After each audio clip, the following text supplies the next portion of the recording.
Okay, we're going to go ahead and get started as it is 2 o'clock. I'm Kate Meese, the Director of Climate Change and Energy Programs at the Local Government Commission. We're going to be offering 15 webinars over the next 3 years through the Statewide Energy Efficiency Collaborative, or SEEC, a new partnership that I will be talking more about later in the presentation. But first I wanted to give you an overview of the plan for the webinar and cover some of the logistics for the day. The goal of this webinar is to provide you with information on available and pending funding sources and other resources to aid you in your efforts to reduce energy use and greenhouse gas emissions in your communities. I will cover some of the webinar logistics and talk a little bit about the SEEC program and what we'll be offering through the partnership, and then we'll have a presentation from the 4 investor-owned utilities on their on-bill financing programs. Lastly, we are pleased to have Panama Bartholomew from the CEC with us to discuss the status of current state and federal funding for energy efficiency programs and how you can position yourself to take advantage of the upcoming funding sources. A little bit about the webinar logistics. If you have a question at any time during the webinar, you can type it in the box at the bottom of your GoToMeeting window. You can also use this function to let us know if you're having any IT-related difficulties. And due to the large number of participants, we'll be summarizing the questions for the speakers at the end of their presentations. So please include the name of the person your question is intended for and put IT if you have difficulties related to the webinar. If you would like to make a comment or ask a question yourself, you can press the button to raise your hand and we will unmute you if we have time. If we are unable to answer all the questions today, we'll have the presenters provide information after the webinar and we'll make it available on our SEEC webpage along with the recording of the webinar, PowerPoint presentations, and other resources. And on this slide, I've indicated where on our webpage you can find the webinar resources. When the webinar concludes, you'll be asked to complete a survey. Please take 5 minutes to provide us with input. It'll be really helpful for us as we move forward with our future webinars. As I mentioned, the Local Government Commission is part of a new collaborative that was established in the September 2009 PUC decision. SEEC is a partnership between LGC, ICLEI, the Institute for Local Government, and the 4 investor-owned utilities. We'll be working together over the next 3 years to help cities and counties reduce greenhouse gas emissions and save energy. I'm going to provide you a brief summary of the programs each of the NGOs will be offering and also let you know about a new position that was created to help local governments adopt and implement energy efficiency and greenhouse gas reduction strategies and programs. After, we'll have some time for Q&A if you have any questions about any of our programs. We'll have a couple of people from ILG on the line, and also Pat Stoner is with us, who is the new statewide local government energy efficiency best practices coordinator. And they can help respond to some of the questions related to their program specifically. The Local Government Commission is very excited to have the opportunity to be part of this statewide energy efficiency collaborative, and we'll be offering the following programs over the next 3 years. We'll be holding 15 local government webinars over the next 3 years, 3 this year and 6 each year for the following 2 years. Our next webinar will be on AB 32 and understanding the key players involved, which will feature top staff from the Air Resources Board, the Climate Registry, and ICLEI, and will focus on helping you to understand the different roles each organization is playing and what resources they can offer. Registration and information on the webinars can be found at lgc.org/SEEC, and we'll also be sending out an email later this week. Additionally, LGC will be convening an annual statewide conference on energy efficiency best practices for the next 3 years. The first statewide conference will take place this year on October 13th and 14th in Burbank. There will be a statewide local government partners meeting on the afternoon of the 13th, followed by a no-host reception for all conference attendees. The main conference will take place on the 14th. The conference is offered free of charge to all California local governments as dictated by the PUC decision. The day-long program will feature topics including state programs and regulations that affect local governments, funding for energy programs and climate action plans, energy saving programs, climate action planning, green jobs, and residential retrofit programs. These topics and the topics for our other events were chosen, including this webinar and the next one, were chosen based on input we received through a survey to assess energy needs that we sent out to over 1,000 local governments in California. We will also be working with the utilities to conduct regional meetings for local government partners to network with each other and provide peer support. And lastly, we will be working with the utilities to develop new local government to develop the new local government energy efficiency website. And the results of the survey we conducted will also inform this work. So to those of you that filled out the survey for us, we really appreciate it. That input has already been really helpful for us. The Institute for Local Government has some exciting resources that they'll be offering as well. They've developed the California Climate Action Network, CCAN, that helps cities and counties play a leadership role in responding to the challenges of climate change. CCAN provides climate action resources and tools, education and information exchange, recognition for local leadership and achievement. They are also putting the final touches on their Beacon Award program, which recognizes and celebrates cities and counties that reduce greenhouse gas emissions and energy use, adopt policies and programs to address climate change, and promote sustainability. Cities and counties will be honored with silver, gold, and platinum Beacon Awards for achieving measurable reductions in greenhouse gas emissions and energy savings, along with recognition of interim accomplishments. So look for the launch of that later this summer. ICLEI will be offering training and tools that will enable local governments throughout the state to develop greenhouse gas emissions inventories, establish emission reduction targets, develop climate action plans, and take steps to reduce energy consumption and greenhouse gas emissions.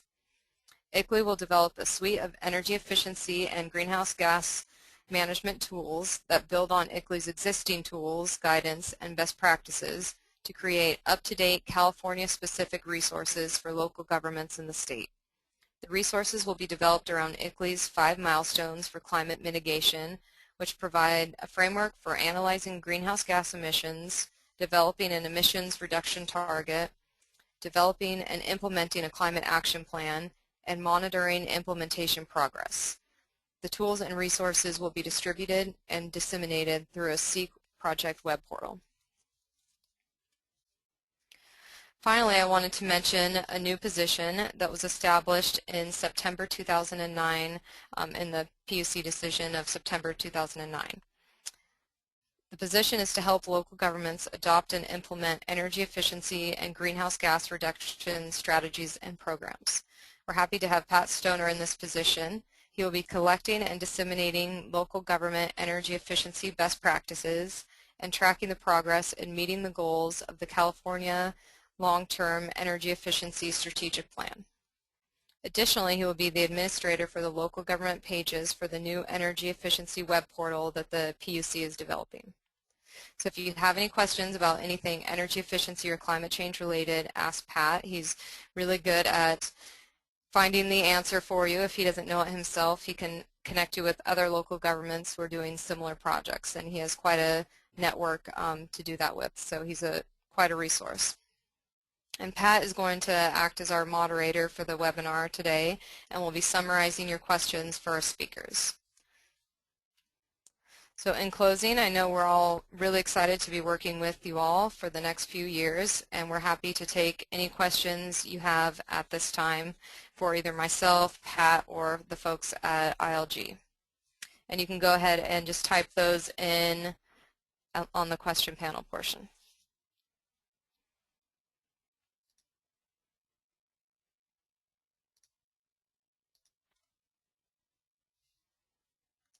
Okay, thanks, Kate. This is Pat Stoner. I'm looking for, I'm not seeing any questions right now, but we'll wait, I think we have a few minutes before we need to start the next section. I see one. It looks like, is the Burbank Conference free to private sector employees? And the answer is no on that. It's based on the PUC decision. It's free and intended specifically for local governments. You can email me after this webinar, and we can try and figure out if there's a way to wait list you. There might be an option to include folks if we don't fill up with local governments. I guess there was also a question too, will the slides be provided at the end of the webinar, and you did mention that, and I think I actually tried to respond to that question while you were talking, Kate. Great, thank you. Are there any other questions? If not, we could probably get started with the next section. Okay. Okay. The next section is going to be on-bill financing, the programs that the four investor-owned utilities have, and we've got 3 speakers. So be sure when you type in your questions, you indicate which speaker you want to answer the question. First, we're going to have Frank Spessaro, who is responsible for managing the energy efficiency partnerships for both San Diego Gas and Electric and Southern California Gas Company. He's also responsible for developing and implementing their on-bill financing programs for energy efficiency. Frank will be followed by Gary Livingston, who's the offer manager for the Customer Energy Efficiency and Solar Division's Financial Solutions Program at Southern California Edison, where he's been for the last 11 years. And then Lynn Galal will finish up for the utilities. She manages Pacific Gas and Electric Company's new Green Communities and Innovator Pilots programs that support local government's efforts to reduce greenhouse gas emissions through utility energy efficiency programs. So Frank, are you ready to get started? Yes, I am. Pat, can you hear me? Yep. Okay, good.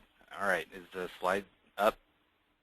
Just to make You're sure up. everyone can see. Okay, awesome. Okay, so good afternoon, everybody.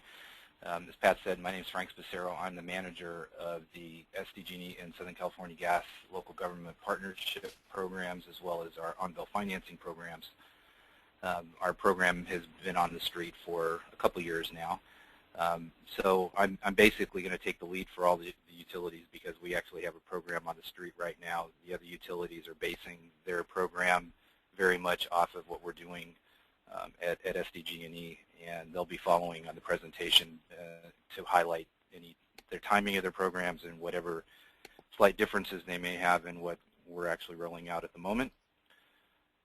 I have way more information in these slides than we'll be able to cover in the amount of time we have, but I wanted to make sure that the information was there as a reference in case it sparked any questions now or even later, certainly. So I'll spare you all those details, but I'm going to move on here because it's not much time. So what is on-bill financing? Simply, it's a financing program the utilities provide that uses the utility bill to help you pay back the loans in installments every month with your utility bill. So it's one simple, nice bill. You don't have to work with a bank and go through all of that. So it's a very simple concept.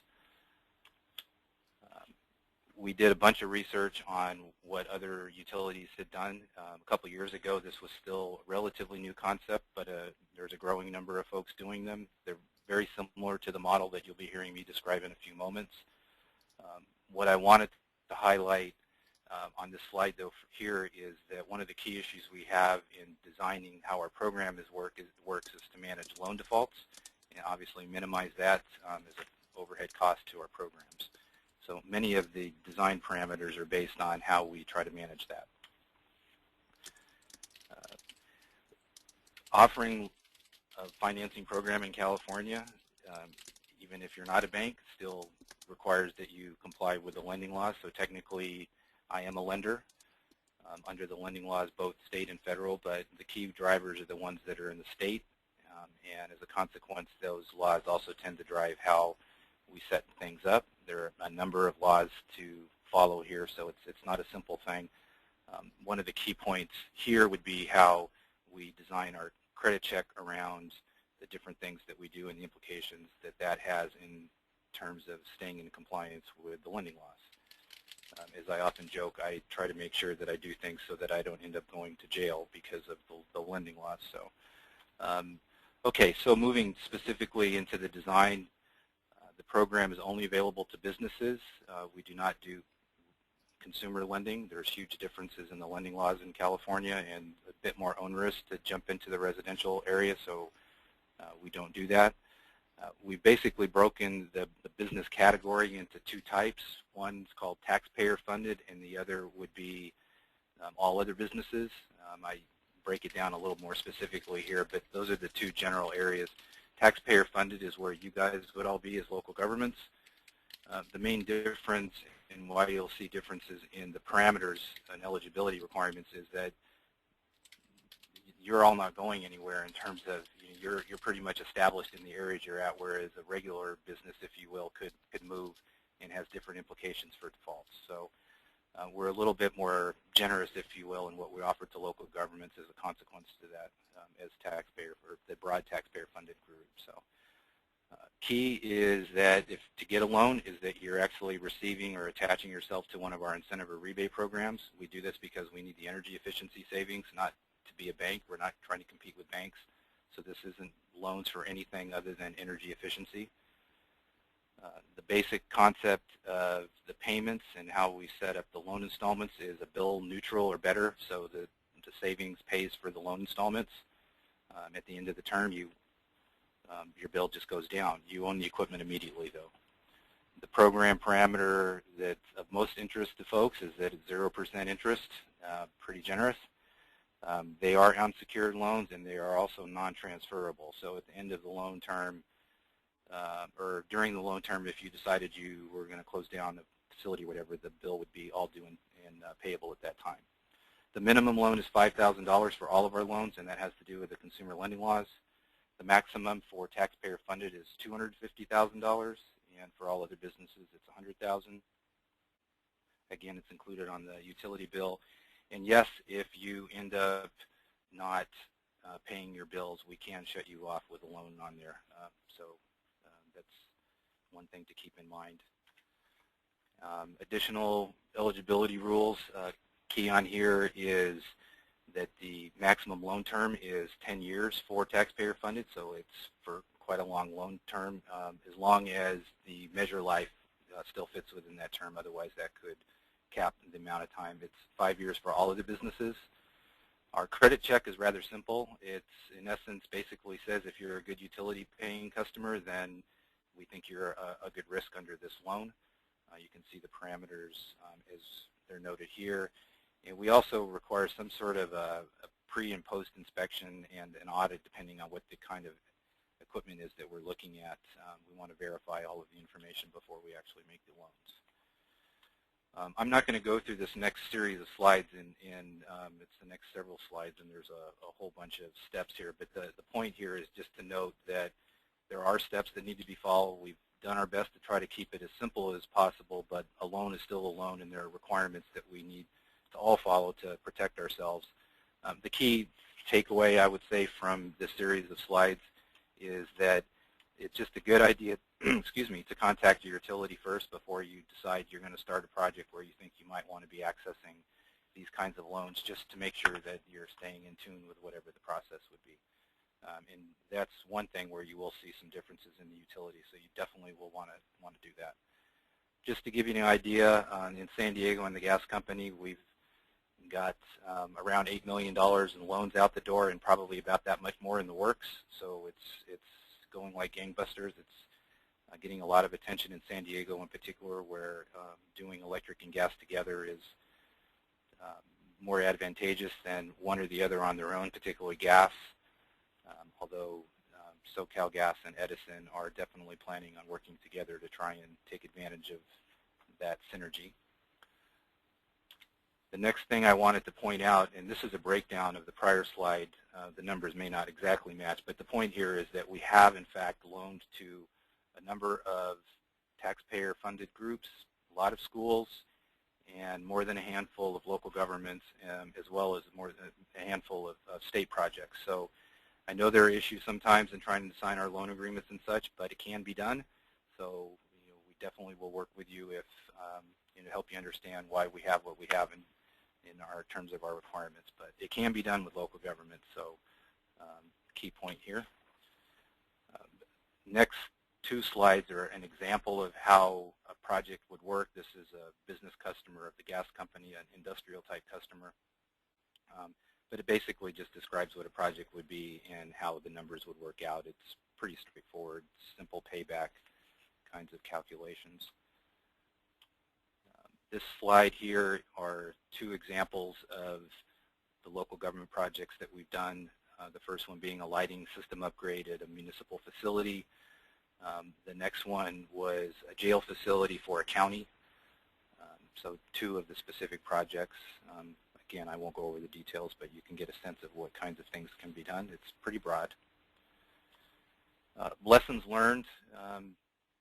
Being a lender is not a simple thing to do, so it's always on our mind. We have to stay in compliance with the lending laws. We have made a number of changes to the program at SDG&E and SoCal Gas to try and keep pace with what the market needs are. It's been a challenge working with contractors, and on-bill financing isn't going to solve everything, but we certainly believe that it's going to help close some gaps that are existing out there in terms of what other financing tools you might have available. I did want to highlight that more stuff is coming with the Energy Division. Was assigned in the EE decision to hold a series of meetings and workshops to further explore what kinds of financing can be done and broaden the availability of what the utilities provide here, not just for you, but also for consumers. We get a lot of questions about that, and we just haven't quite figured out how to make it work, but this process theoretically will help us address some of those issues and concerns. So there'll be more to come if you're interested. I'm not sure what that process is yet, but it's definitely coming with the new Energy Division person that's assigned to this is aware of this. One last item I wanted to highlight is that all the utilities are trying to work with their various local governments to help them with their assessment district financing programs, AB 811, PACE, goes by a variety of names. To the extent that we have an on-bill financing program available for the businesses, a little bit of coordination that we're going to want to do just to make sure that we're not competing with each other. That's not what I want to be doing with my program. I'm just there to try to make energy efficiency projects happen that wouldn't otherwise be happening. So I do believe that both programs can play in the same sandbox without any difficulties, and we're in fact already doing that. So it can be done. And then lastly, for the slides I have, these are just contact information, phone numbers, and email addresses for both the gas company as well as SDG&E if you have any specific questions about the two utility programs. So now I need to figure out how to get this back over to, how do I get this back to Kate?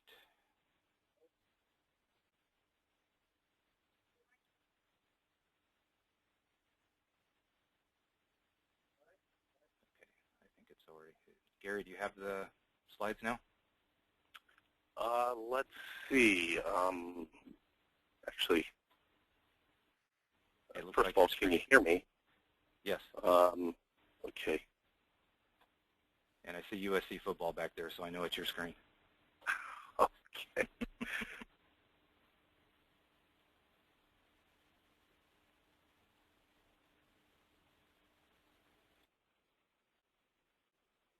So I pull up this screen here is what I'm trying to do now, Frank, so bear with me.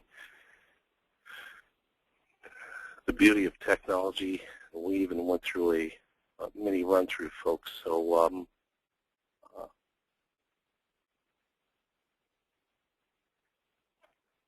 Pat, is there any assistance you can offer here at all? Is that possible?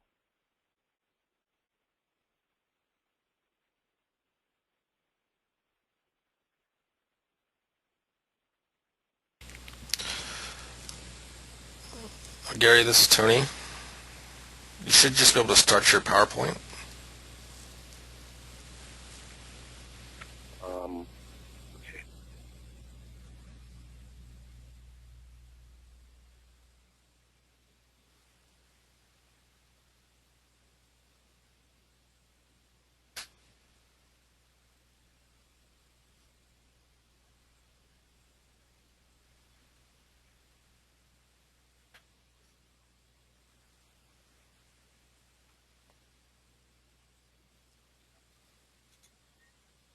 Okay, my apologies, everyone.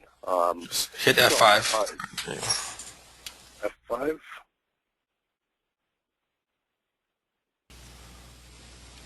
Looks like you started it. Yeah, we're good to go. Okay.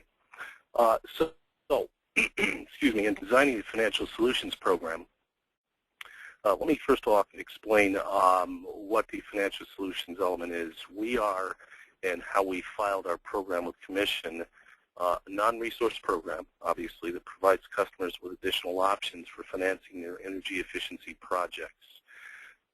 Our element is going to advance the California Long-Term Strategic Plan strategy of using targeted and innovative financing for energy efficiency. As Frank mentioned, here at Southern California Edison, we are also offering this program in conjunction with and through our other core programs that offer incentives and rebates within the Partnership in Business Programs portfolio to stimulate and enable higher levels of customer participation. Our program consists of financial solutions, our non-res on-bill financing program. We also filed a non-res third-party EE loan program that the Commission wanted us to wait and proceed after we move forward with the Financial Solutions Working Group that Frank had mentioned earlier. And also AB 811 falls under the portfolio of financial solutions. Within non-res on-bill financing, again, a zero-interest financing program that is offered through our commercial, industrial, agricultural segments, and the local governments and institutional markets. You all know AB 811 is a financing mechanism where property owners can repay loans on their property tax bill.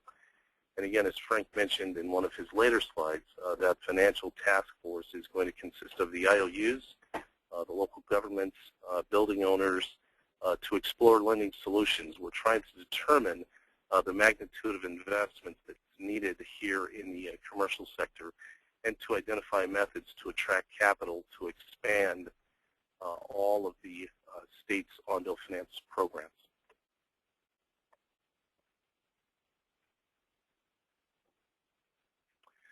We also offered a pilot during the 2006 through 8 program cycle that was a resource program to our small customers with less than 500 kW. And those energy savings that were claimed from that project that actually went for 1 year from 2008 through 2009 brought in approximately 2.97 million of net kWh of energy savings and reduction in demand of about 99. Our pilot program had 73 projects. Portfolio was about $715,000, where our average loan was close to $10,000. The program is fully subscribed at this point in time, effective December 2009, and we are now tracking those loan payments on a go-forward basis. So on-bill financing, the overview of our program going forward from 10 through 12. Our program now, the Commission is still looking to give us authority to move on, and one thing I did want to comment on is we still have not been given authority to move forward with our program, although we are anticipating that long-awaited decision within the next day or so that we can launch our program. It is a $12 million portfolio, and we have broken up the monies accordingly, where $12 million is going to be going to our GNI customers. The business customers have $4 million, where we've allocated $2 million to our small to very small customers, and another $2 million to our medium to large customers. We are all, as Frank again mentioned, based on our consumer lending requirements, having to offer a minimum of $5,000 for both our government and business customers. Again, the GNI customers will receive a maximum of $250,000, and the business customers upwards of $100,000. Our applications must be received with a completed energy efficiency new project application. And you can see the timeline that we have on here, launching the program July 1st. And the whole point of doing that was for our marketing campaign to get the information out on the street so that all of our customers could be able to apply for a loan to avoid our much larger customers who are also more savvy tying up all the money. The applications will become effective as of August 2nd, and we're going to implement a 90-day evaluation period to determine really where the demand is being driven. If our business customers on the very small to small are hitting that $2 million ceiling, we want to be able to make adjustments to that $2 million that we've allocated for them, or vice versa. If the government and institutional customers are at their ceiling of $12 million, we also want to be able to tap into the other monies that we do have available. So in that 90-day evaluation period as of November 1st, we will be making whatever changes necessary to determine how we move forward. The program design, as Frank mentioned, the eligibility requirements are also based on good credit standing with Southern California Edison. The credit criteria here, I'm not going to go through each one of those, but as you can see, we do want to offer the program to our customers that are in good credit standing with SoCal Edison. Some of the qualifying offerings within the statewide area, we have our customized programs, which from years past, if you all may or may not know, was, for example, an SPC program and express pending. We also offer the third-party customized express pending as well. The ineligible offerings are the installed express programs, all of the upstream offerings, solar demand response, and any projects that are started prior to our launch date of August 2nd. These OBF loans are approved for obviously our eligible EE projects going forward. I did mention the loan parameters, and Frank, again, being consistent with what the Semper companies are doing, business customers with a 5-year loan term or the expected useful life of those bundled measures, and for the GNI customers, 10 years. The amount of the cap that we're looking at going out is at the customer number level initially for the rollout.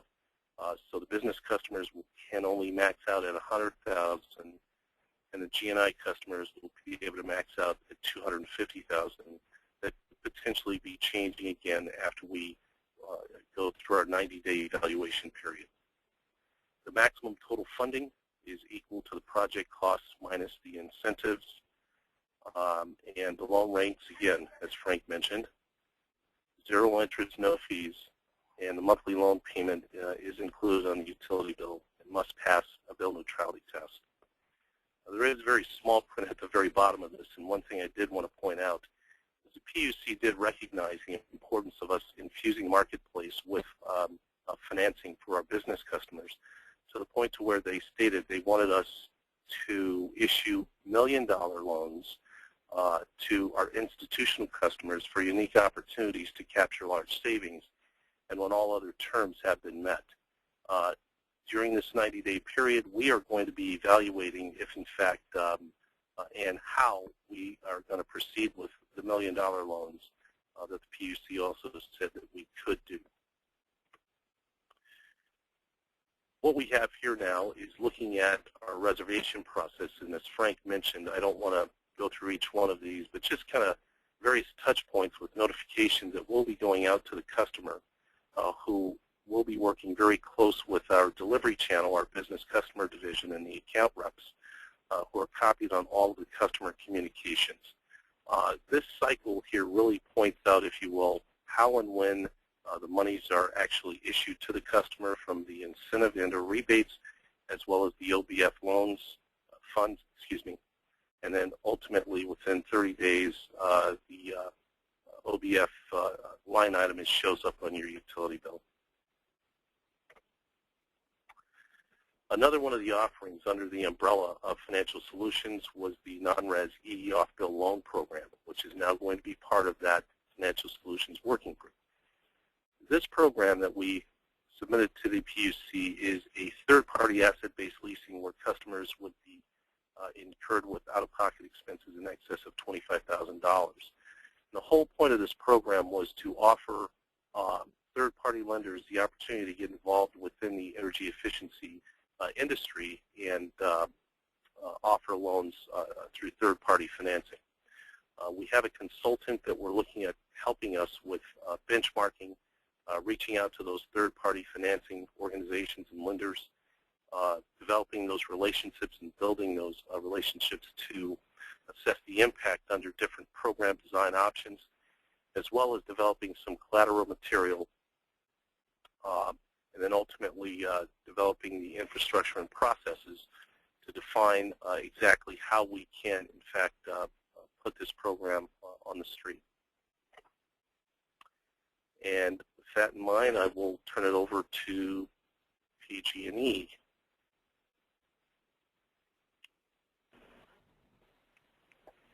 Thank you. So this is Lynn Galal with PG&E, and we just have one brief slide. We just want to let everyone know that we will also be offering a product similar to what you've already heard from Sempra and Edison, but here at PG&E, we're actually going to be starting off with an off-bill financing product starting next month in July, and you all can contact your account representatives to discuss potential projects, but our off-bill project will be a little bit different than what you've just heard in that you will actually be receiving a separate invoice separate from your monthly statement. And we are working on modifying our program so that we can shift over to an on-bill program, and we are in the process of updating our information technology modifications, and we're hoping those modifications will be completed by the third quarter of next year. And once those are complete, then we're going to begin converting our off-bill program to an on-bill program. That's it. Thanks, Kate and Pat.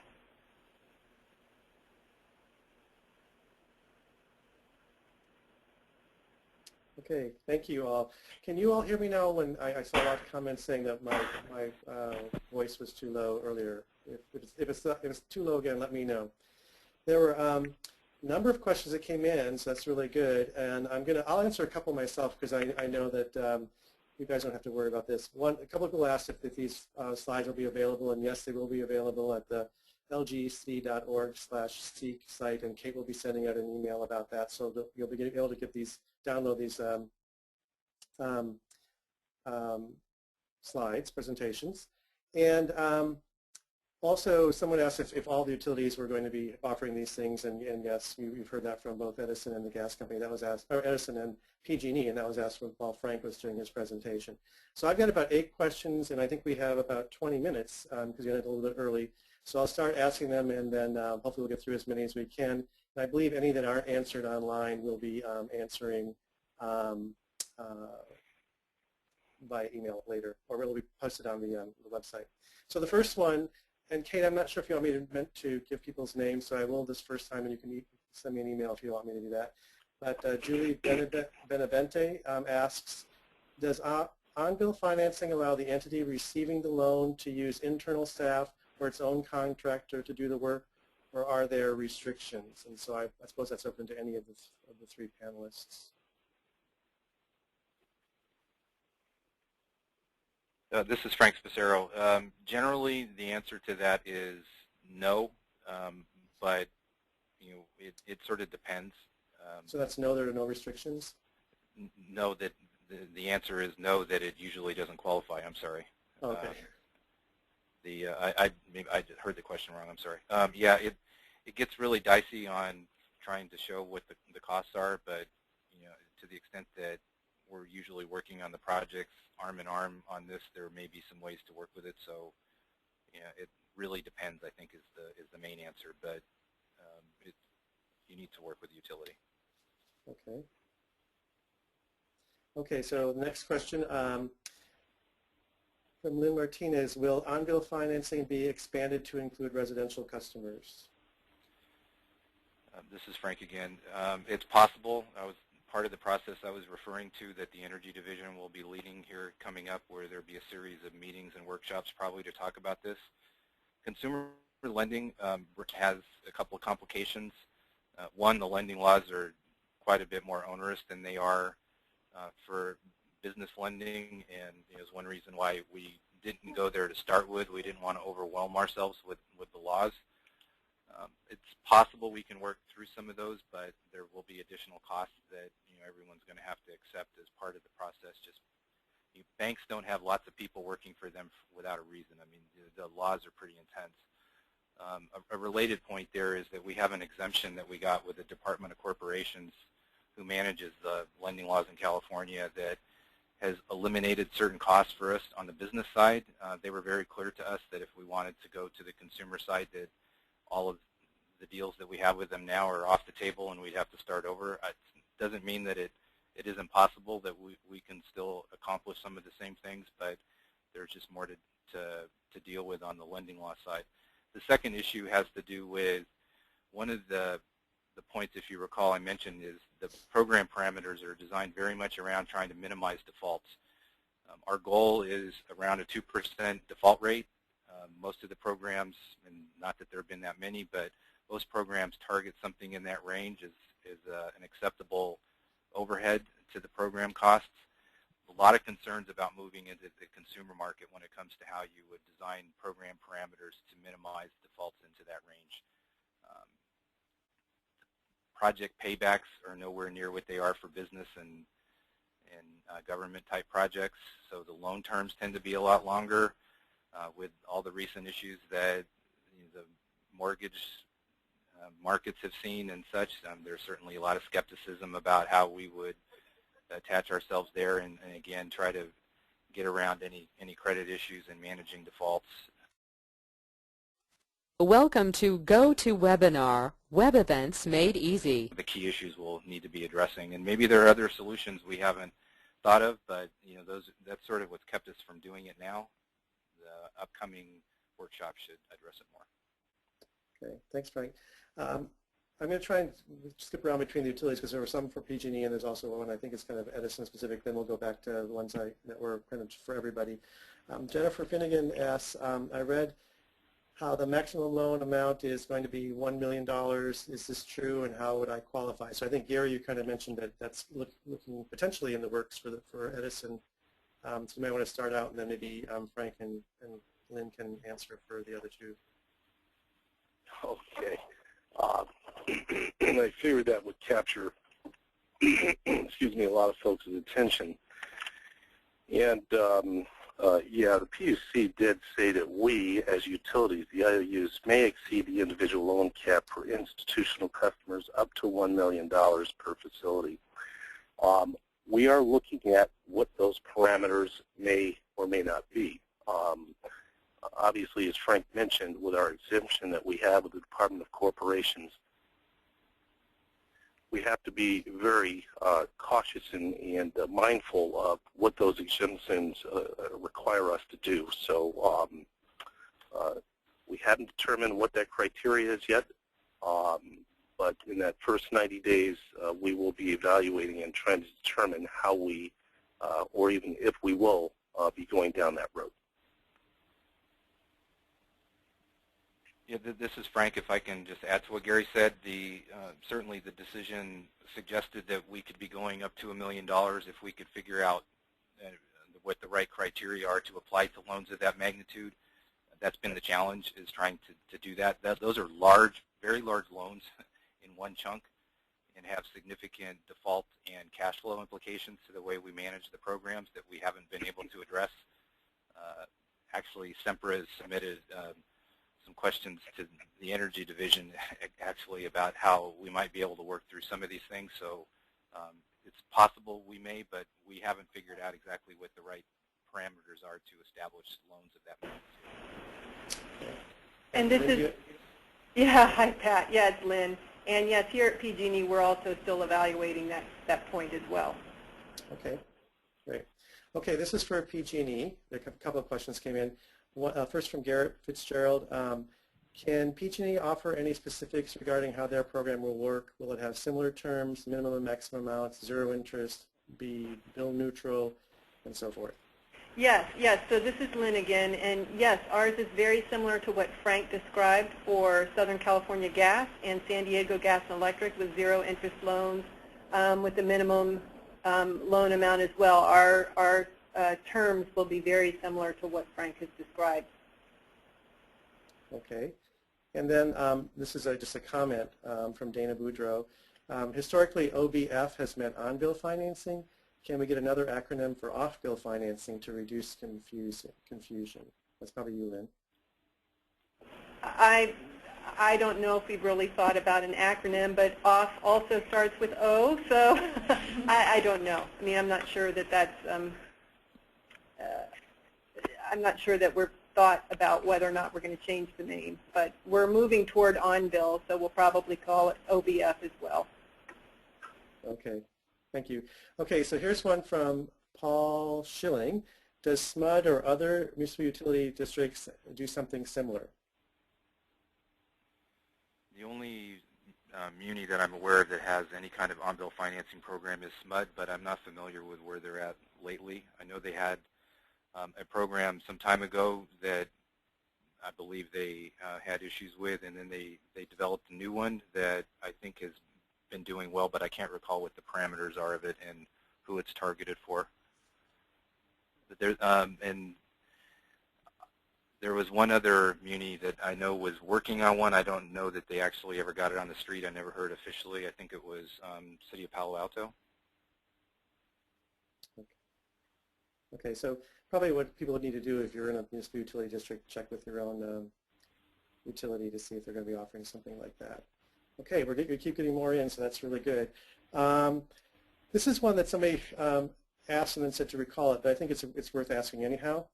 Frank, let me throw it to Frank. Does on-bill financing energy efficiency have to be capital projects, or can retro-commissioning be funded? This is one of the areas where there's been some amount of debate. The gas company and SDG&E allow retro-commissioning. It's a bit more of a challenge, but technically we would allow it, yes. You know, I think that Edison and PG&E can, you know, certainly address their perspective on it, but it's I think with the limited funds that Edison had available, my recollection was Gary was not going to allow it at this point, but hopefully somewhere down the road. Yeah, that's a very accurate statement, Frank. And again, we are giving ourselves this 90-day evaluation period to look at all of those potentials as a possibility. But at this point in time, we are not offering retro-commissioning as a viable program to line up with our on-bill financing program.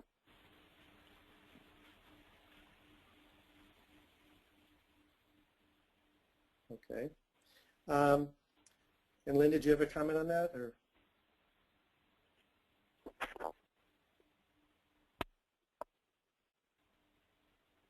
Lynn? Oops, we lost Lynn. Okay. Here's one. This is Welcome to GoToWebinar, Web Events Made Easy. are establishing a PACE program. I need to know what partnering means. We've certainly been working with a variety of counties. You know, we were in from the ground floor on the Palm Desert program. We're just coordinating our programs more than anything else, but you know, partnering where we're actually providing any funding or making any of that happen, no, we don't do that. Okay. This is for Anna, from Anna Carvey-Melcher, and it's for Gary. What is Express Pending? Express Pending is an express program, but has not been installed. So you know, you have Express Solutions where those projects have already been installed, and we want to have the ability to do pre-inspections prior to the installation. So that's what Express Pending is. Okay. There are a couple of questions from Stephen Frisch. The first one is, how can on-bill financing work with workforce development providers to leverage the opportunities for training and job creation?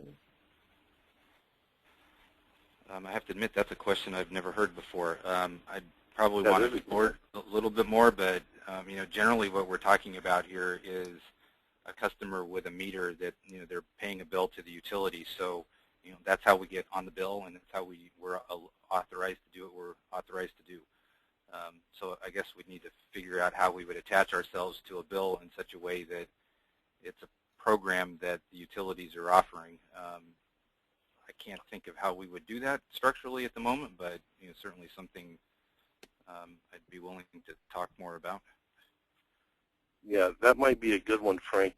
Correct me if I'm wrong, that we could bring up at the financial solutions or as part of the task force that we're working with on a statewide basis.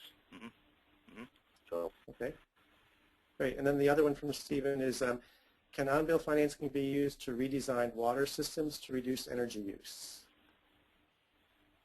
To reduce water use or energy use? Energy use. Energy use. If it's doing it in such a way that qualifies for one of my programs, absolutely. My guess is that sounds like something like a standard performance contract type project. So yeah, definitely. and likewise, it's same here. I'd follow with the same answer for Southern Cal Edison.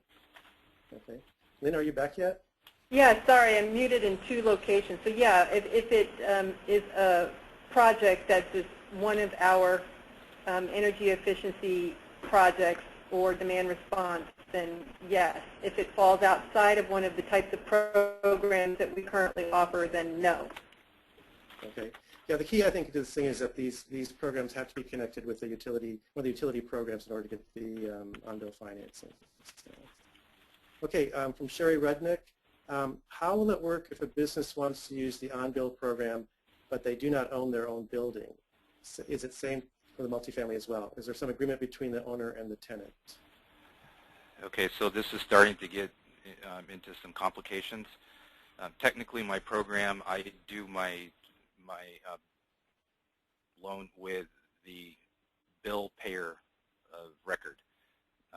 So I'd like to think at times that OBF actually helps deal with the split incentive issue, because oftentimes the tenant is not the owner.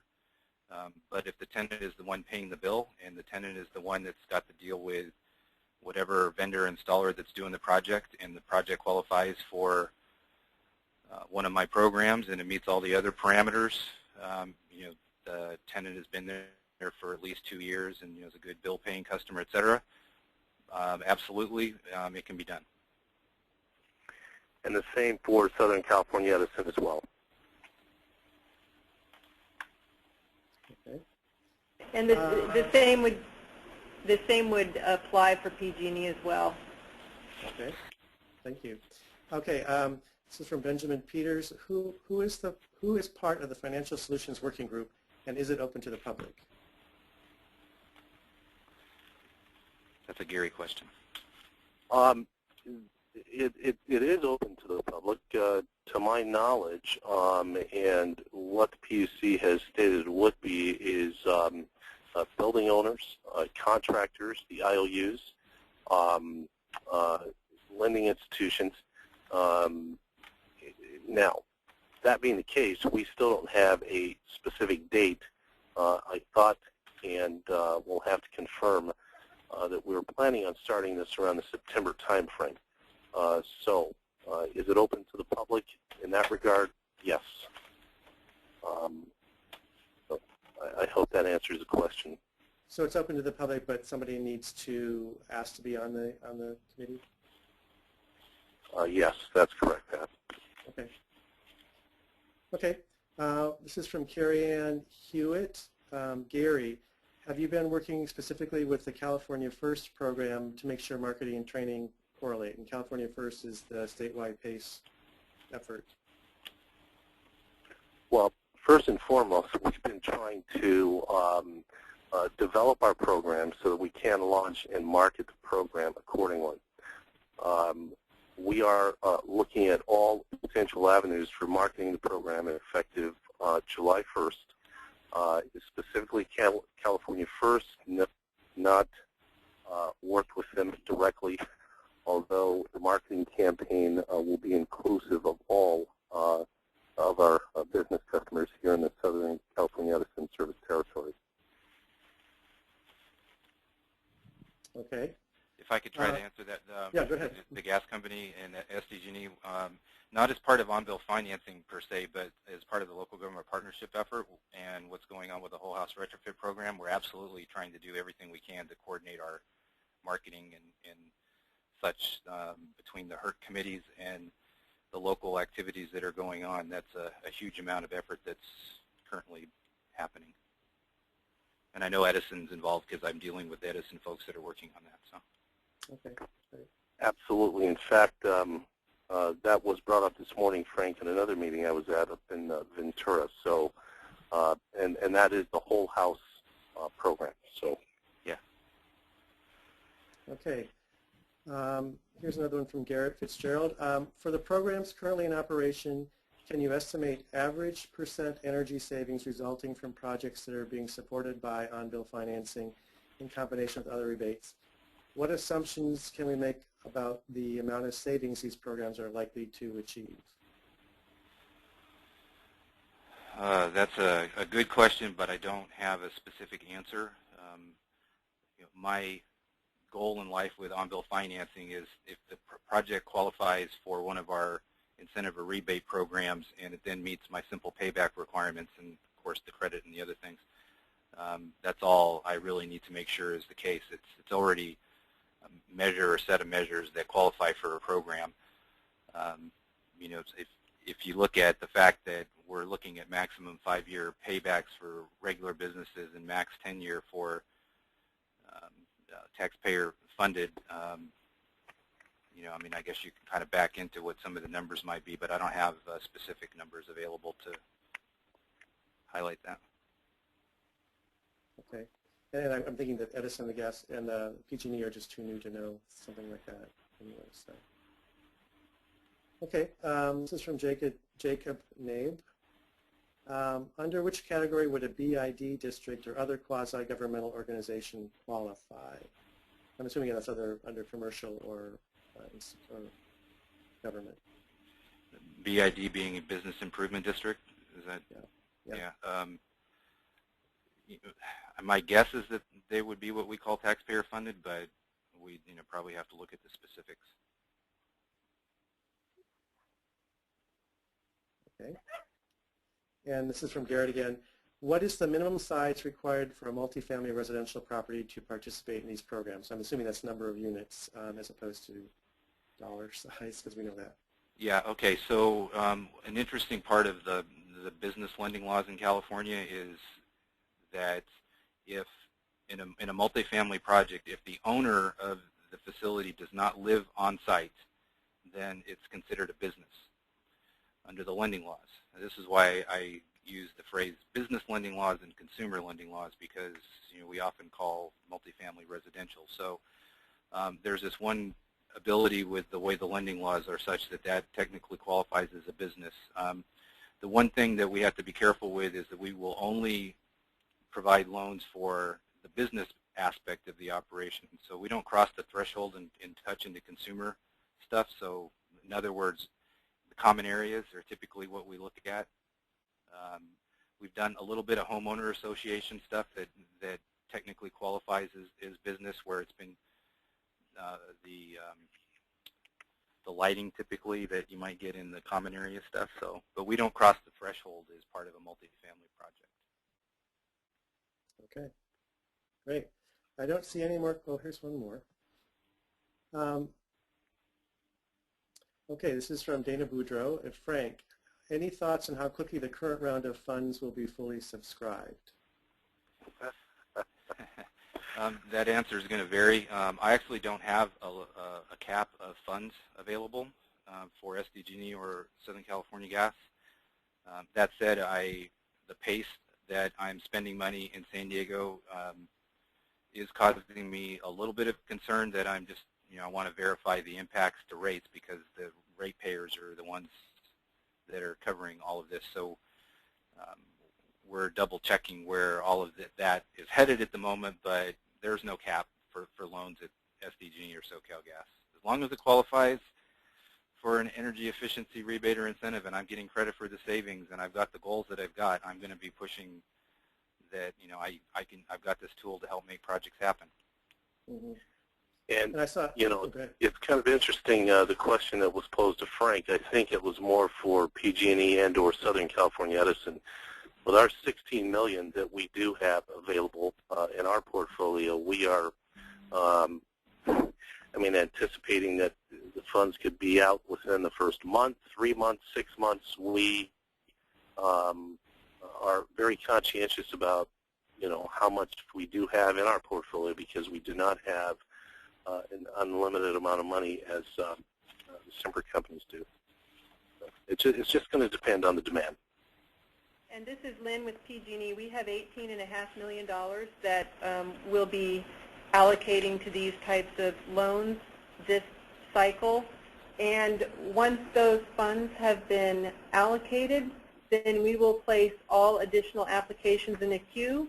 And then once the loans begin to be paid back to PG&E, that will replenish the funds so that we can issue more loans. Okay, great. Looks like we're right about at 3 o'clock. There are 2 questions. I guess I'll go ahead and read them real quickly because I think they're going to be short answers. And then if you have any other questions on this topic, just type them in and we'll try to get answers to you after the webinar is over. So Lynn, this should be, I think, a quick one. As a PG&E customer, do we contact you about this program or somebody else? You contact your account manager. Okay. And for, well, this is for anybody. Do any of the lenders have a program that would accommodate a partnering project, a single project between 2 or more public agencies? Without knowing more specifics on that one, I can only speculate. So whoever asked that question probably should contact whoever the utility rep is on this call, and we can pursue it further. Okay, and it's Bruce Abernathy, but I don't know where Bruce is from. So, okay. All right. Well, with that, I think thank you all 3 speakers. I'm clapping here for you guys, but that's not the same as when you're in a workshop. So thank you very much. And again, if you have any more questions for them, just go ahead and type them in, and we'll try to get you answers after the when we send out the email. Okay. So next we've got Panama Bartholomew from the California Energy Commission. He's an advisor to Karen Douglas, who's the chair of the Energy Commission. He advises her on climate change, land use, renewable energy, transmission, green building, and biofuels policy. So I'm not sure, Tony or Kate, are you going to put up Panama's? Do you have a presentation?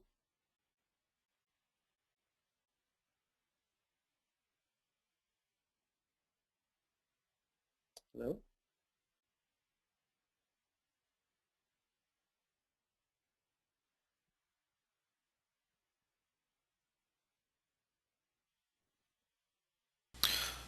Pat, his presentation is up. Okay. This is Panama. I did accept it. So are you not seeing it, Pat? I'm not, but maybe there's something with my computer.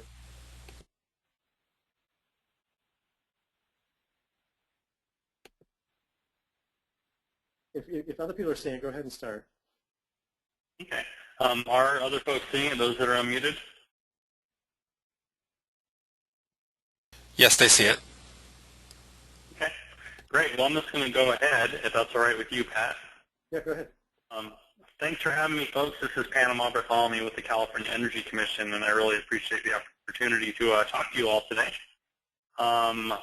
I have been asked to talk about funding opportunities, kind of what's come down through the Recovery Act and what's happening across California from a broad perspective, and then what's coming and what are we doing to get ready for more money that's coming, with particular focus on Homestar legislation. So that's what I'm going to be talking about. It's going to be, the presentation itself is probably going to be focusing on residential retrofits, but we're working in institutional and commercial as well, so I'd be more than happy during the question and answer period to discuss any and all funding opportunities, whether it relates to retrofit or if you want to get to other parts of energy efficiency as well. I'd be more than happy to discuss that. I'm probably going to talk for about 15 or 20 minutes in the presentation, and then we'll leave the rest of the time for question and answers. So this is the first time I've ever tried to use this presentation tool with GoToMeeting, so we'll see if it works, and if it doesn't, if somebody's unmuted, let me know, but hope this works well. So again, this is who I am and where we are and what we're going to be talking about. So I come to you at a time where we are looking at 2 major crises facing the state, and we're hoping that the retrofit market and the growth of the retrofit market represents an opportunity to deal with both of them. We have a very visible crisis, and then what is to many people an invisible crisis. The very visible crisis is our unemployment economic times we have right now. And it's particularly tough times for the construction industry. This is a chart that shows the growth of unemployment in the U.S. or overall economy-wide, represented by the blue line, and then in the construction industry, represented by the red line. And as you can see, since August of 2007 up until the end of the year, there's been significant growth in overall unemployment, but in the construction industry in particular, it's been very hard hit. And when you look at it from a state perspective, and again, with the red line representing construction jobs and the blue lines, the blue bars representing overall economy, you can see right here, California, we're facing about a 37% unemployment rate in the construction industry right now, and upwards of actually 12% overall in our economy right now. So significant nationwide and California unemployment in the construction industry is the first crisis we're facing. So I'm going to be talking about the energy efficiency retrofit market. And the reason why I talk about it in the context of jobs is because many of the programs that are rolling out right now have a very heavy focus on job creations. And so we're having to look at different program designs because of such a heavy focus on job creation. The other major area and crises, more the invisible crises we're looking at, is the energy crises, and I'm going to talk now more about that. So I'm going to provide a little bit of context on the electricity and energy issues that we're facing in the state. Talk about the importance of existing buildings and existing building programs in being able to address these problems, and then how we are addressing those barriers and how we're combining utility programs, Recovery Act funding programs, and potentially Homestar coming down, and things that you as local government leaders, from our opinion, should be considering getting ready to help implement and take advantage of the opportunities coming your way. I'll sum it up, and I'll be happy to answer any questions you have. Okay, so let's start with a little bit of context. California, even though we've had a bit of a dip in the economy, as represented up here in this chart, by a reduced demand for electricity, the economy is slowly starting to pick back up. We're seeing increased electricity demand compared to the end of last year and last year, and we expect it to again start to increase demand for electricity somewhere between 1.2 to 1.6% a year out into the future. This demand is coming almost entirely from the building sector. This is a chart that shows where current or past, current, and future electricity demand is coming from, and it's the commercial and the residential sectors. As you can see, we basically flatline the growth in electricity consumption from the industrial, agricultural, and mining sectors, and all of the current and future growth is, and we expect, is coming from the building sector. And so it's incredibly important that we get a handle on the building sector's electricity demands if we're able to get a hold of our energy policy. And why it's so critical is because when you have a situation with increasing demand over time, there's really only three things you can do about that scenario. We're coming up in about 30 days will be the 10-year anniversary of rolling blackouts that rolled across California on July 29th, 30th, and August 1st, 3 days of rolling blackouts in year 2000 that rolled across particularly Southern California and parts of Northern California. And so if you don't address increased demand, eventually demand exceeds supply and you have a situation of rolling blackouts, which is by far the most expensive way that you deal with increasing demand. Our second option from increasing demand is to build new generation, whether that's natural gas plants, and as the agency that permits natural gas plants in California, I can tell you there aren't too many communities crying out to build a new natural gas plant in their community. It's incredibly hard to build anything in California, but particularly new natural gas infrastructure in the state. Some of our other options could be renewable energy. Frankly, we're dealing as one of the agencies that permit large-scale renewable energy installations as well. We're facing increasing challenges to build large utility-scale renewables as well. And so if we look at how do we deal with increased electricity demand, we don't want the lights to go out.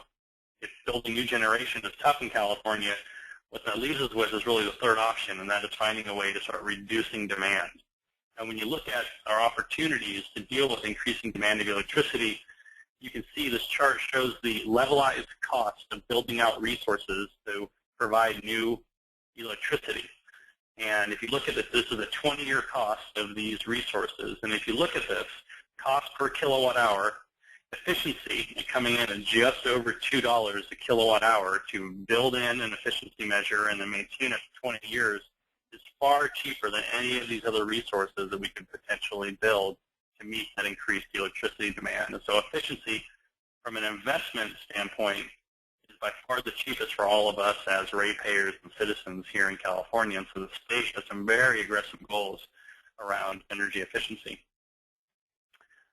And when you look at energy efficiency in a home and the opportunities for energy efficiency in a home, it brings us to what in California is called the loading order and the importance of energy efficiency in homes before you go and you put solar panels on homes. So many people jump immediately to putting up solar panels on their homes rather than first making the home incredibly efficient, thereby reducing the amount of energy the home needs to use, thereby reducing the size of the solar panels they need to put up on their roof.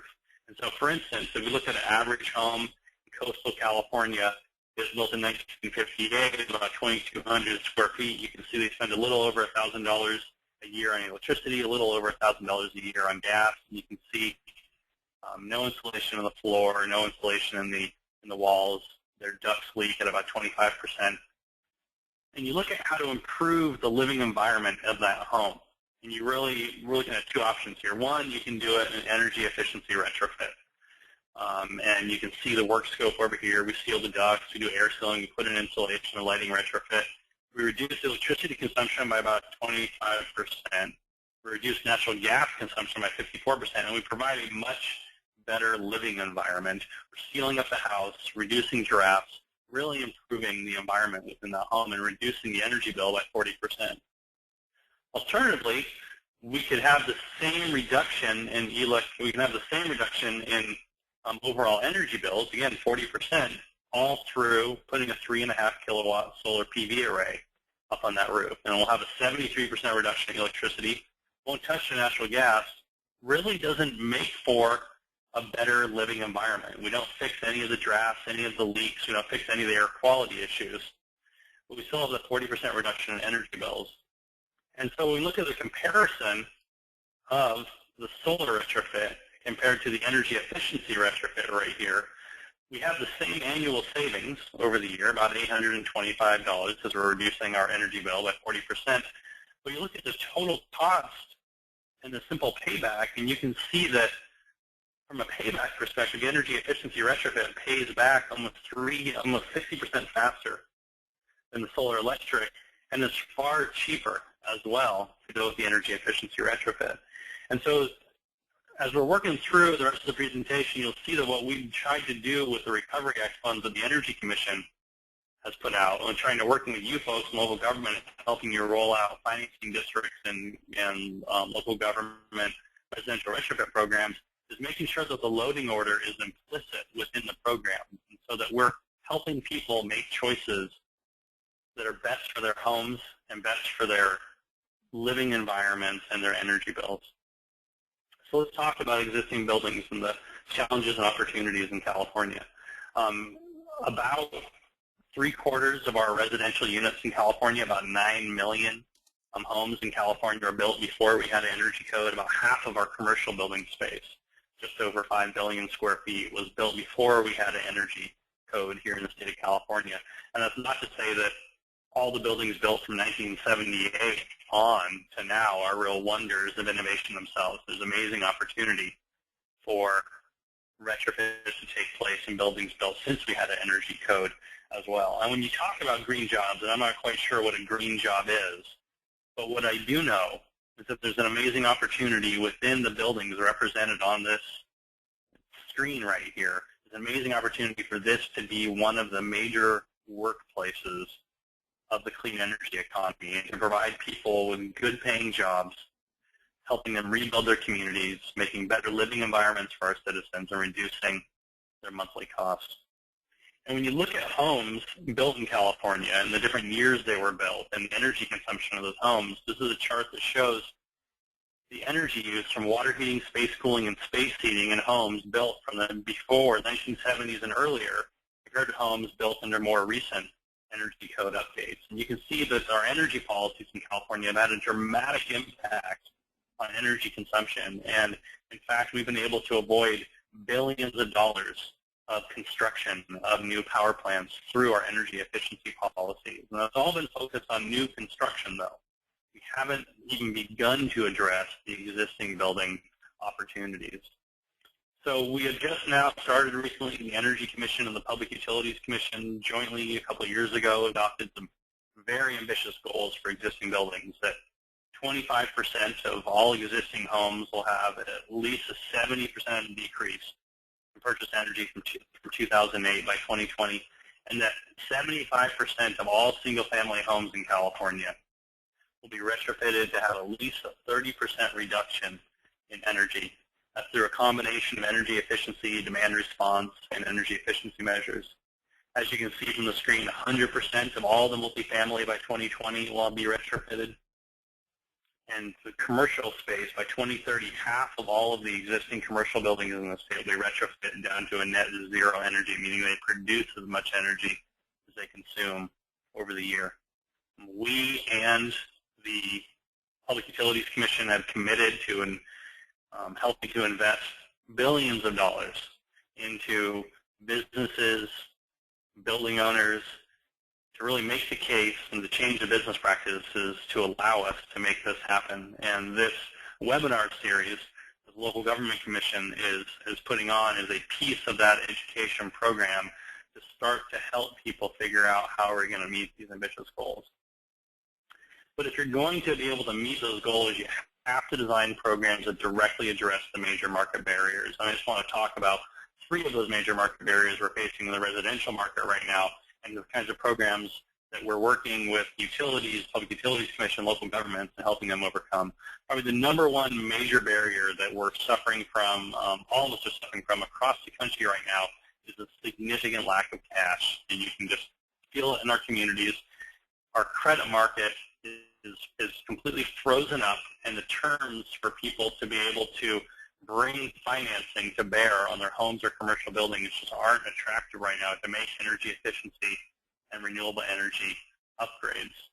Other major market barriers are lack of a trained home performance workforce, and I would even say a commercial building workforce as well. We don't have a workforce in this industry right now that is up to a certain level of standardized work product, a workforce that actually pulls permits for the work that is done and meets some level of quality for the work and the installations that they make. We just don't have that right now in California on the scale we'll need to be able to meet some of our goals. And then I would just mention that we're really lacking a home energy rating system, some standardized way statewide for a homeowner in San Diego, in Eureka, and Tahoe to know that there is a system that they could use, that a professional would come in and say, we are using this system, been certified by the state or by some other entity, and it's a system that you can trust to tell you how energy inefficient or efficient your building is. We're just starting to roll out home energy rating system, but there's no widespread use of a system in California right now to help provide that standardization and consumer protection.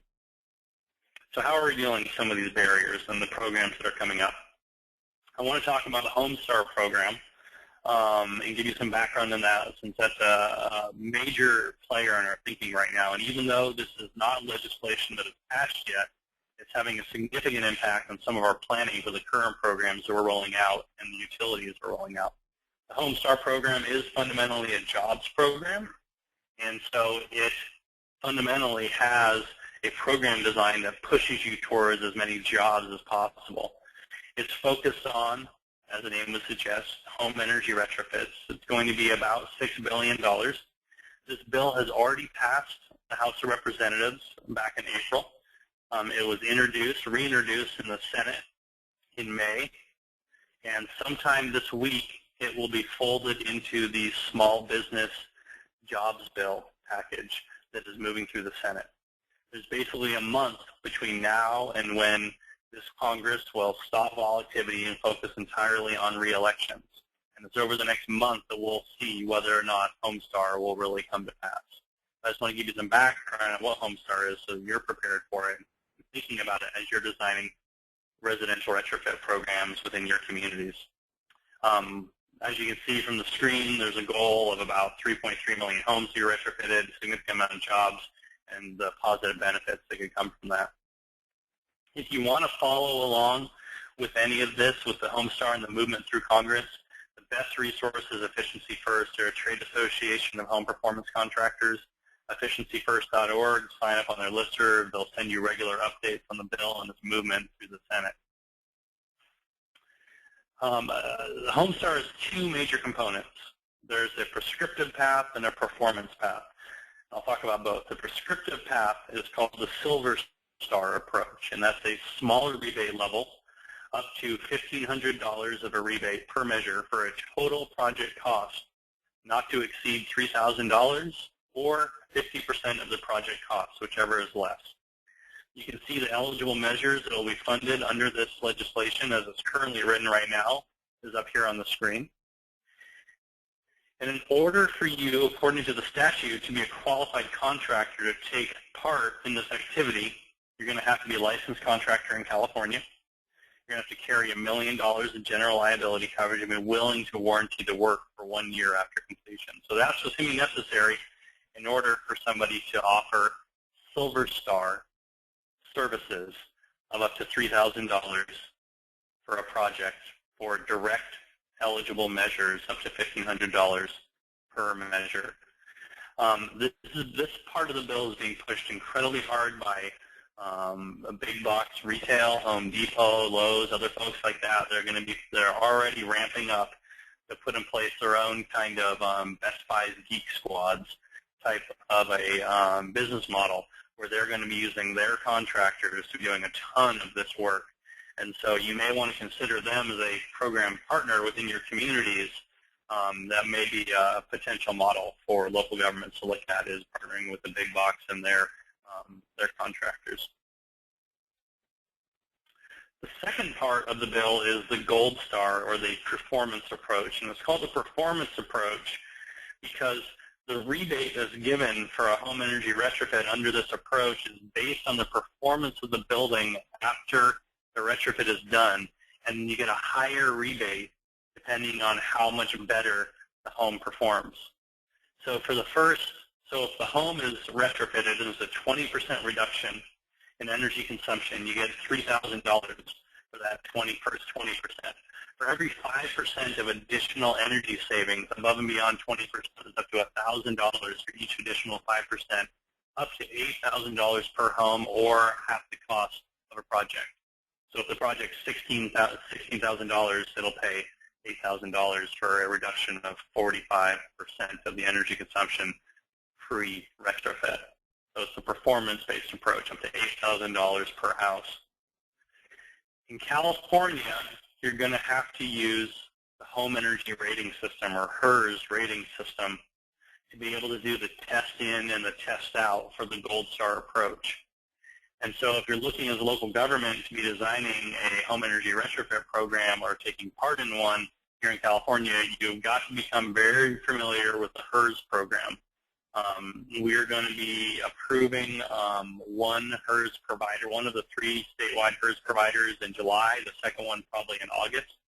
And there's already just about 300 people that have been trained to HERS 2, which is the Home Energy Rating System second generation program that we're just about to roll out. There's already about 300 individuals trained to provide home energy ratings for homes in California, and that's what's going to be used for the Gold Star program.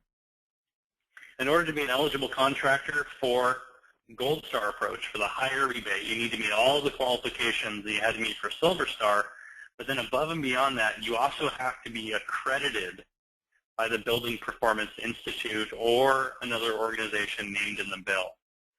Really, what we're pushing from the Energy Commission's perspective is Building Performance Institute. It's incredibly important that we start to get a lot more familiar with BPI, because not only is Homestar being tied to BPI in a number of ways, but the utility, the investor-owned utility whole house retrofit program is now being tied to Building Performance Institute certified professionals, and our Recovery Act programs are being tied to BPI certified professionals as well. So it's very important for all of us who are going to be working in this field to become a lot more familiar with the Building Performance Institute.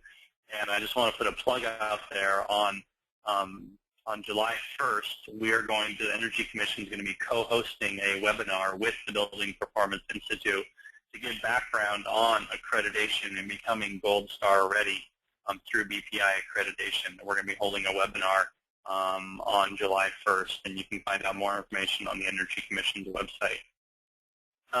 BPI is a national nonprofit organization.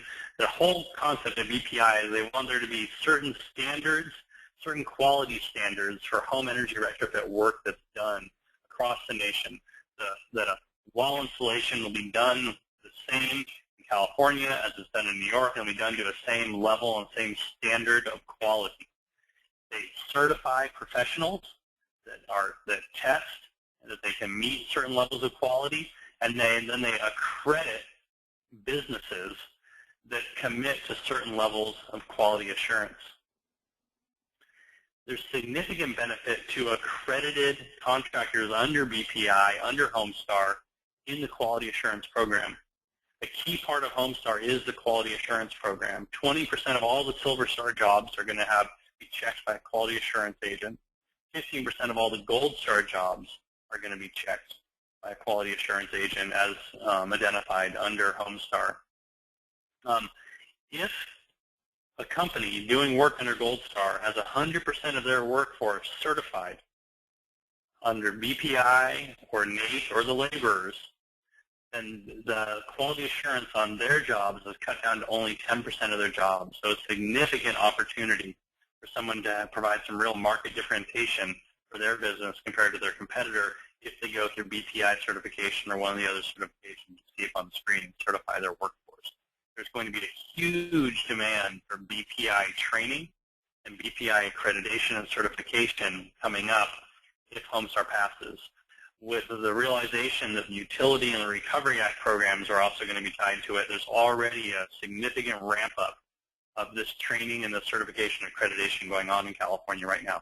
Right now in California, there is only 7 accredited contractors.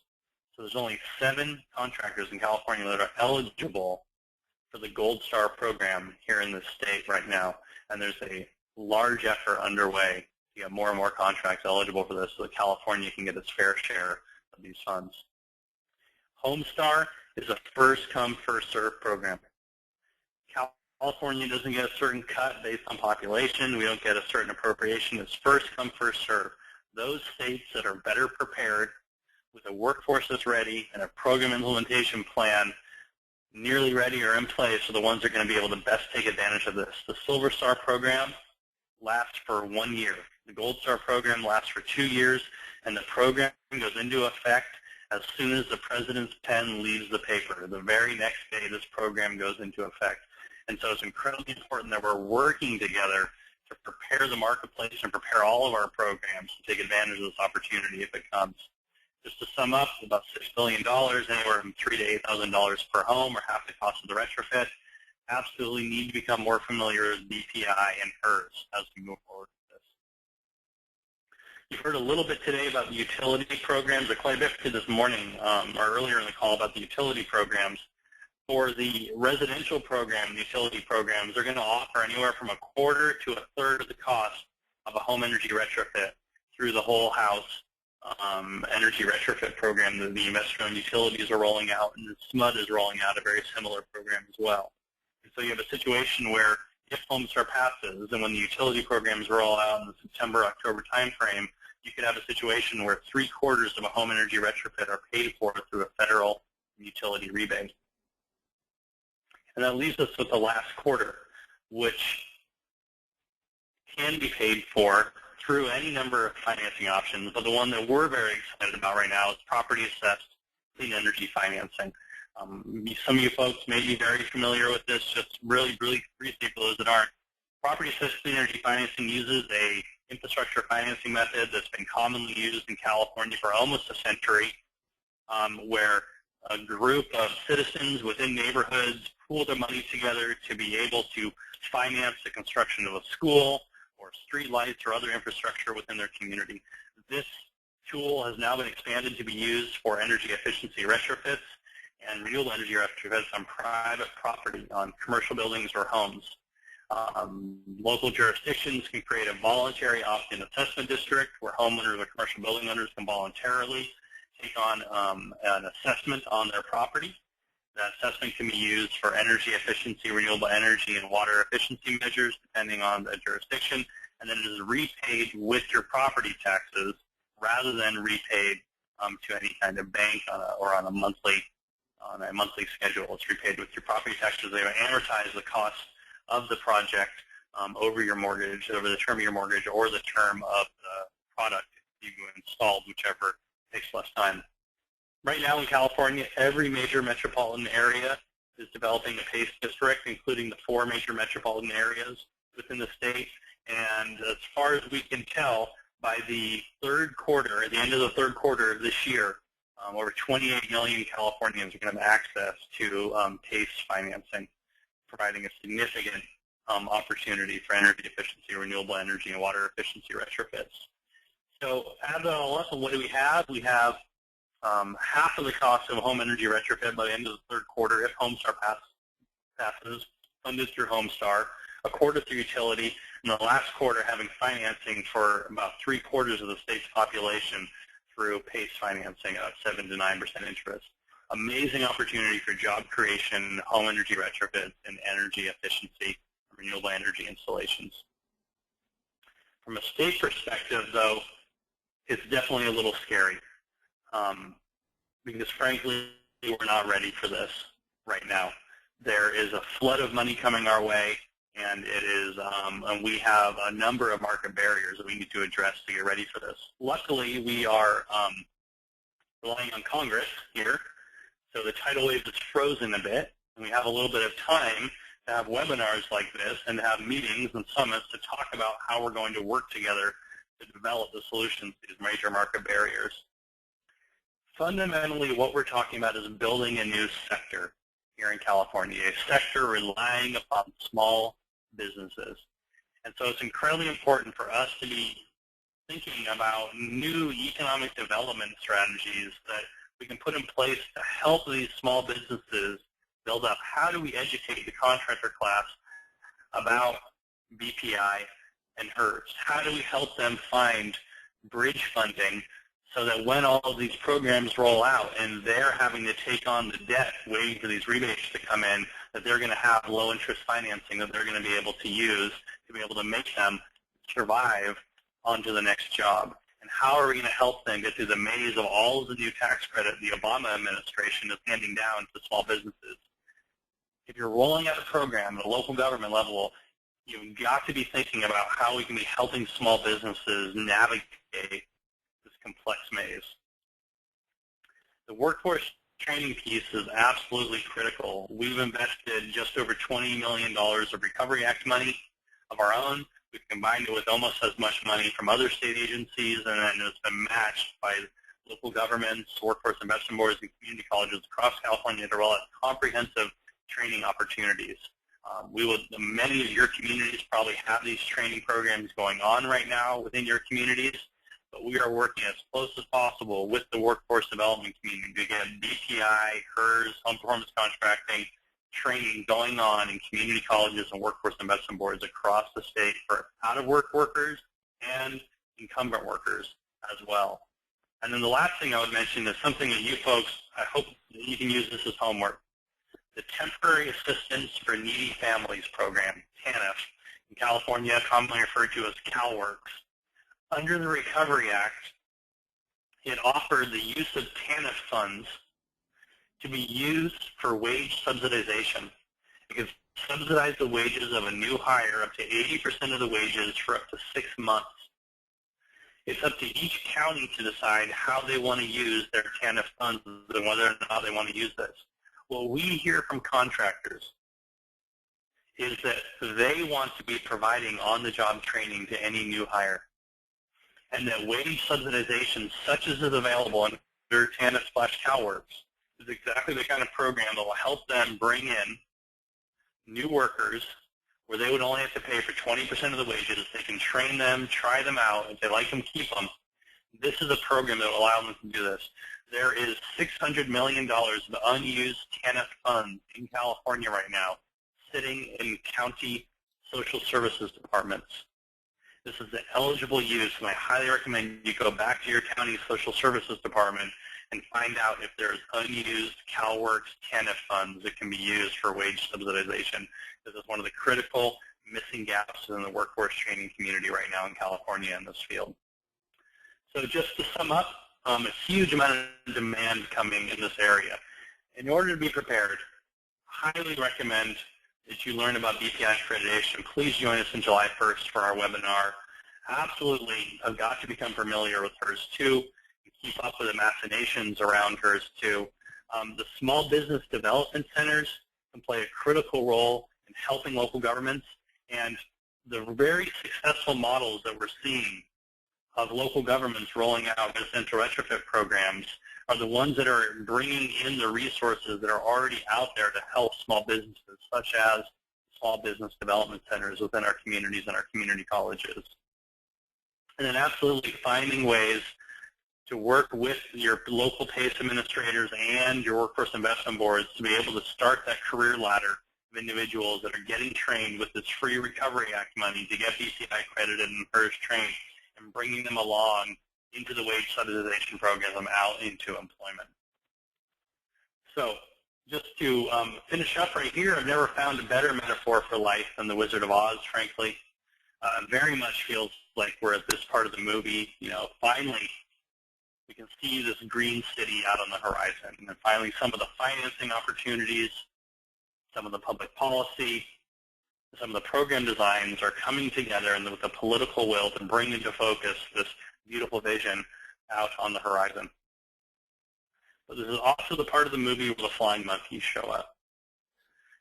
And for each of us, flying monkeys are something different, whether it's a coworker, whether it's a program design, a certain council member or supervisor, perhaps it's something different. The flying monkey for us right now in California is whether or not we seize this opportunity. The political winds are very shaky right now in this country. Who knows if we'll have another opportunity like what we've had with the Recovery Act and this PACE financing rolling out right now in Homestar. And we've got to maximize this opportunity.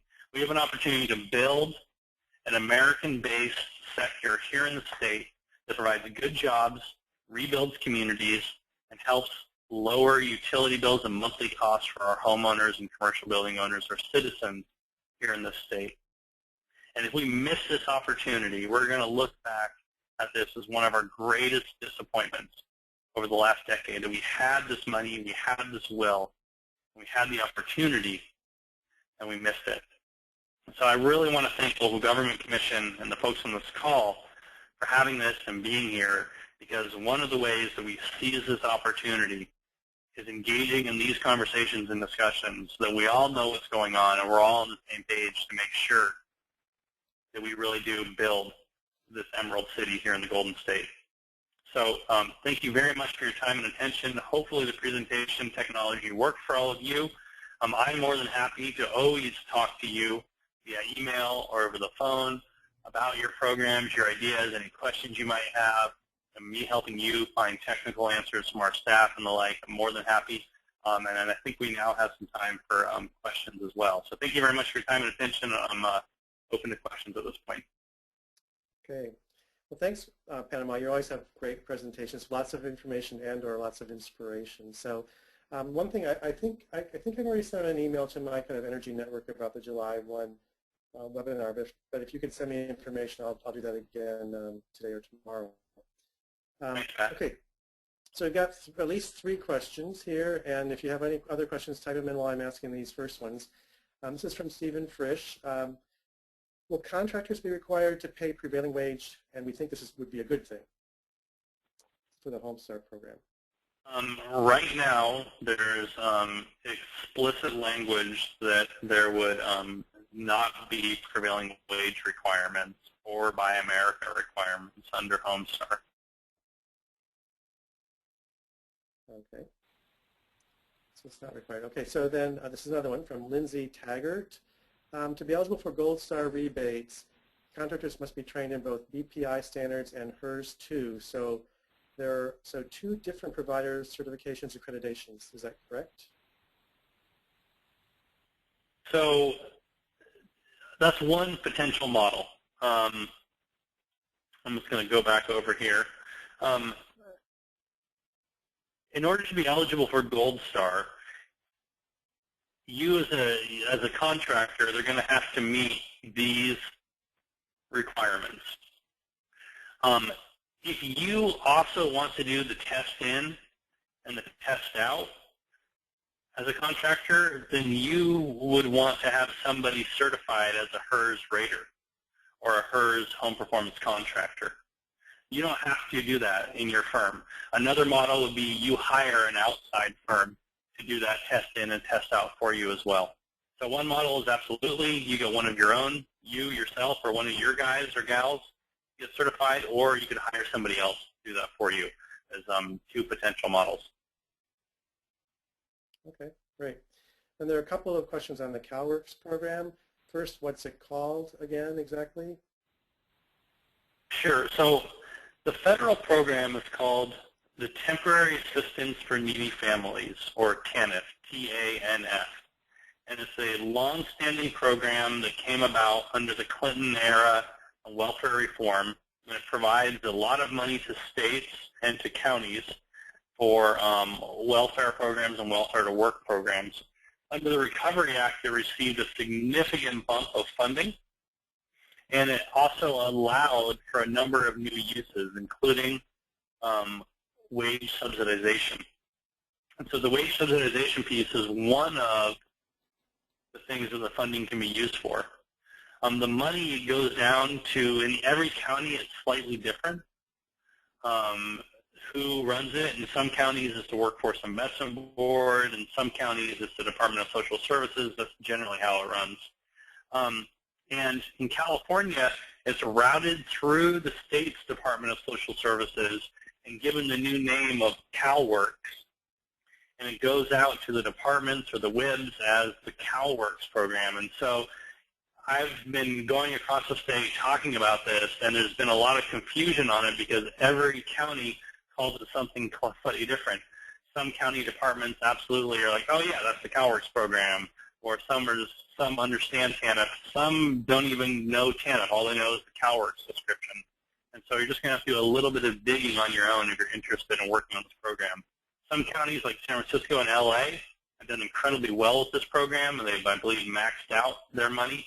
Other counties, from what I understand, have not even touched a penny of the funding availability yet. And you're just going to have to, and from what I understand, every county, it's the local politics play into what they use the program money for, and you're just going to have to figure out within your own county where they're at with those funds. But it's an amazing opportunity to offer a service that we're hearing is the #1 need from the contractor community about bringing new workers into employment. Okay, great. And that actually answered both questions. One was a little more detail on the program that you already gave too. So I don't see any more questions. Or if you have a question, please type it in for Panama now. And again, if you think of something after we're done with the question section, just type it in there. We'll try to get your answer and email it out to you when the announcement comes out with the information on LGC's website. Are any more questions? Okay, here's one. Okay, this is from Jody London. The governor's May revised budget would eliminate the CalWORKS program. How does that affect what you're discussing?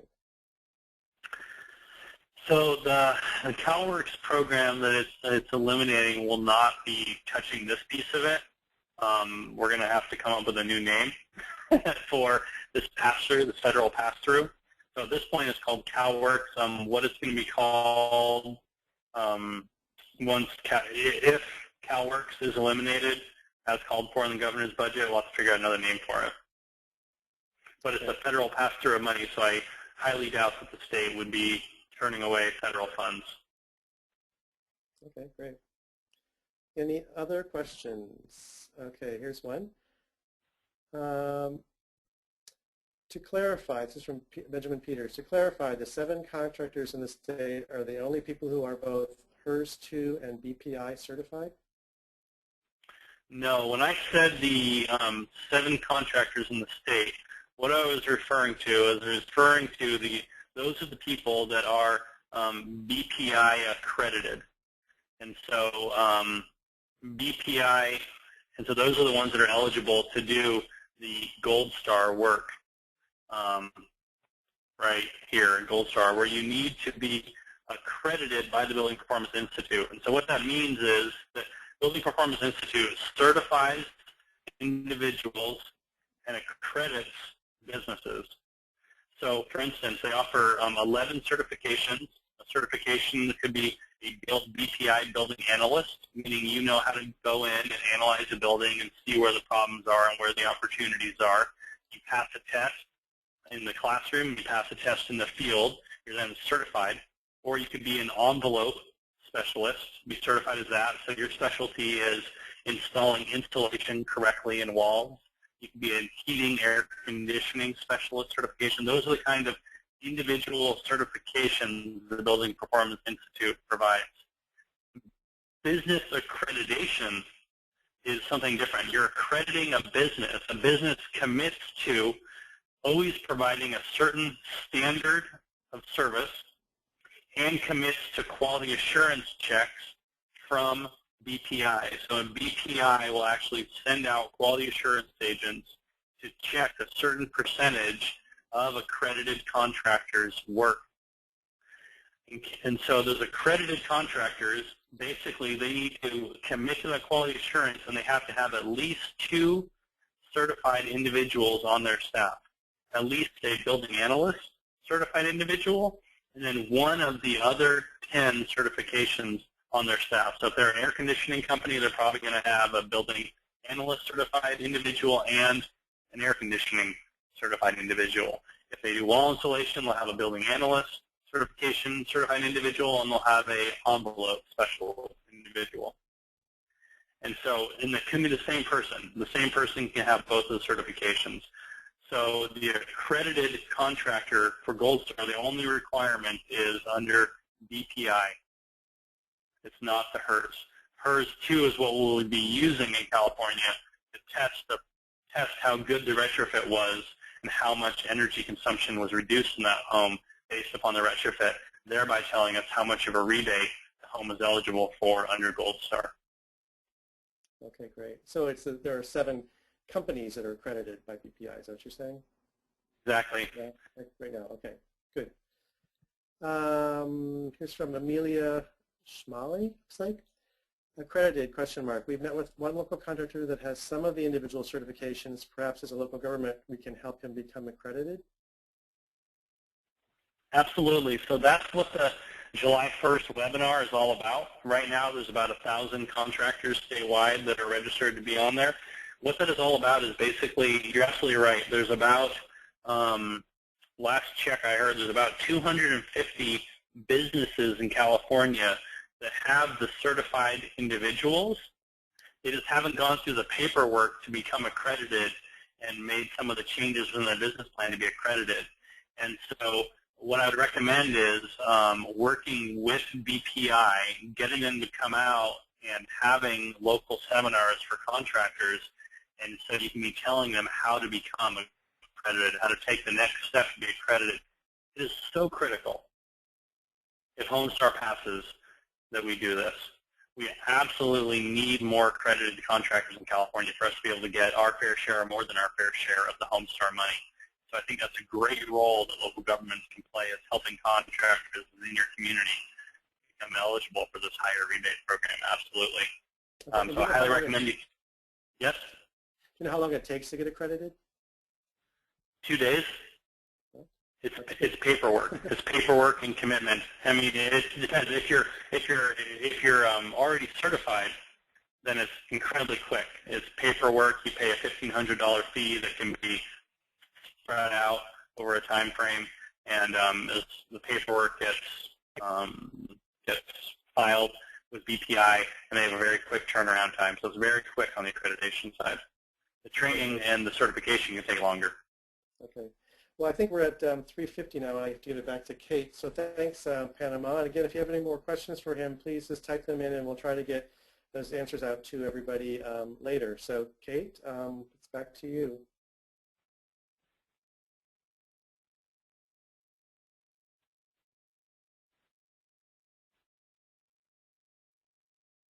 Kate?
Okay.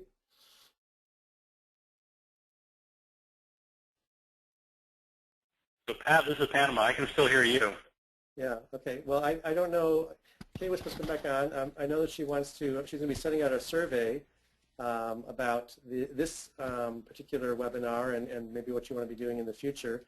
Pat, can you hear me now? Yeah. I was talking, but I guess I was still muted for some reason. I was showing myself as unmuted, so I guess you all didn't hear any of that. Yeah, but I was just muted too, so go ahead. Okay, great. I was just thanking you for moderating and thanking our speakers, and thanks to everybody for joining the webinar.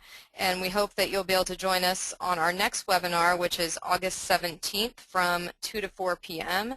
And as I mentioned, that will be about AB 32 and some of the key players involved in AB 32, so it should be really interesting.